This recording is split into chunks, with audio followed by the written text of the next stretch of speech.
On any given night, 1,245 individuals experience homelessness on the streets of our community. How do we know? Simple. We count.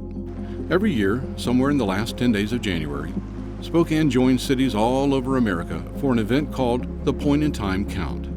Starting tonight and for 7 days, scores of volunteers fan out across the city to conduct what's effectively a homeless census, looking under bridges, visiting homeless camps, walking the alleys of the city, and reaching out to as many potential contact locations as possible to find people experiencing homelessness.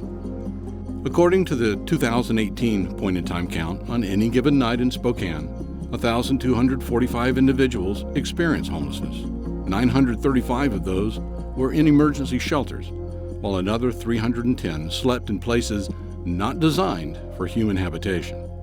And because of the way homelessness is defined, counted, and reported, those numbers do not include an additional 3,500 youth grades K through 12 who experience homelessness while attending schools in the greater Spokane area.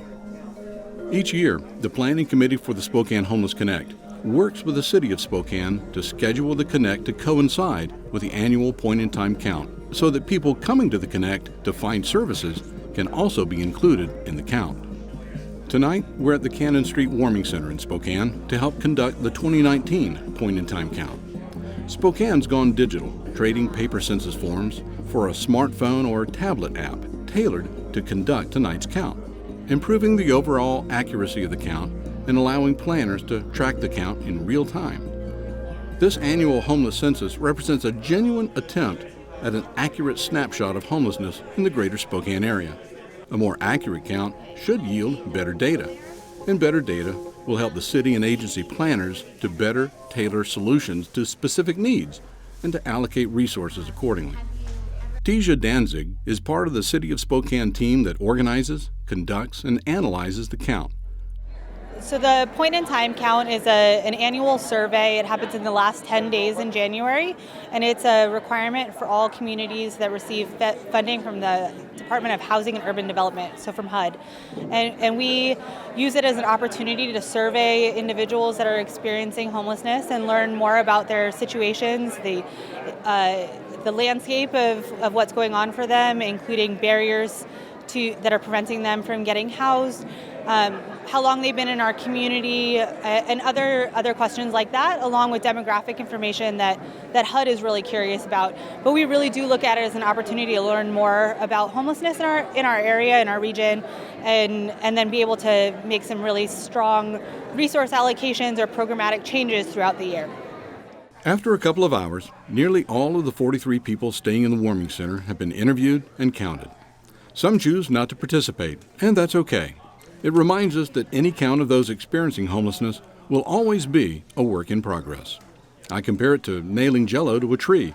It can be done, but it's a bit more challenging than it looks at first glance. While we've been counting, others at the warming center have been serving a meal, prepared and served by volunteers. One of those volunteers is Julie Garcia. After the meal service, we asked Julie to share her thoughts on serving the homeless and why she's here. My daughter's a heroin addict, so she's out here. Sometimes she's sober, sometimes she's not. Currently she's sober for about 30 days now, but this is where she lives. This is what she does. I spend my days finding her, and these guys help me. You know, if they see her, they call me, and I come get her.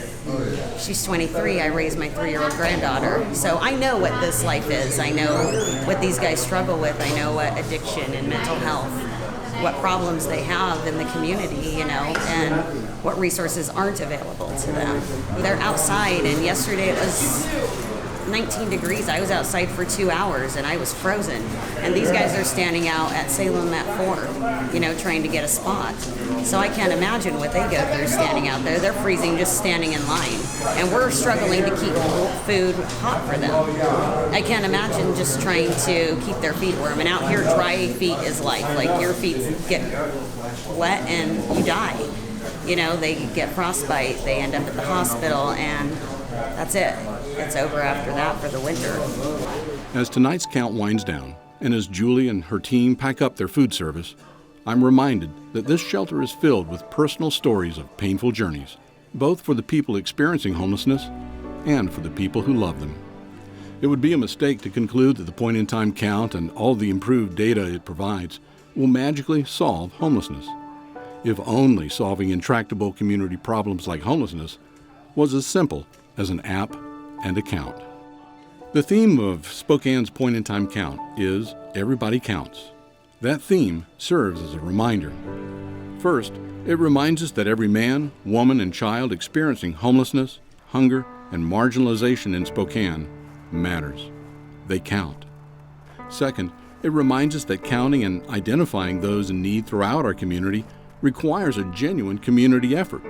All of us, everybody, must be involved in counting, in caring, and in offering practical solutions. Finally, this theme and amazing people like Julie Garcia remind us of a deeper truth. We can't change what we don't love. We can't love what we don't know. And we can't know what we're unwilling to invest with our time, our effort, and our resources. And that includes counting, because everybody counts, including you.